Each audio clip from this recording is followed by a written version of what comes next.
இன்றைக்கி நம்ம என்ன பார்க்க போகிறோம்னா டிசம்பர் 26, 2004 இந்தோனேஷியாவில் நடந்த சுனாமி நிலநடுக்கத்தை தான் இன்னைக்கு பார்க்க போகிறோம். அந்த சுனாமியில் சுமார் 2 லட்சம் பேர் இறந்துட்டாங்க. அந்த மெரினா பீச்சில் தான் அந்த சுனாமி நடந்துருந்துச்சு. இல்லை மெரினா பீச்சில் ஏதோ ஒரு பீச்சு இந்தோனேஷியாவில் இந்த மாதிரி ஏதோ சுனாமி வந்திருக்குது. அதில் 2 லட்சம் பேர் அவங்களோட லைஃபையே இழந்திருக்காங்க. ஆனால் நம்ம இந்த உலகத்தில் 100%க்கு 79% ஃபுல்லாகவே வாட்ரு தான் இருக்கும். 21% மட்டும்தான் இங்கே லேண்டே இருக்கும். அப்போ அந்த சுழல் அப்படியே எல்லாத்தையும் தூக்கிட்டு போயிடுச்சு. 2 லட்சம் பேர் லைஃபை இழந்துட்டாங்க.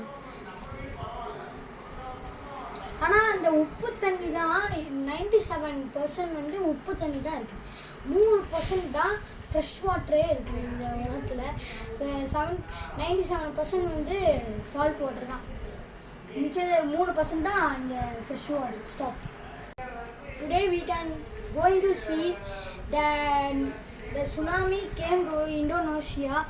How in Indonesia there come earthquake in beach, so that the tsunami came. December 26, 2004 in Indonesia tsunami came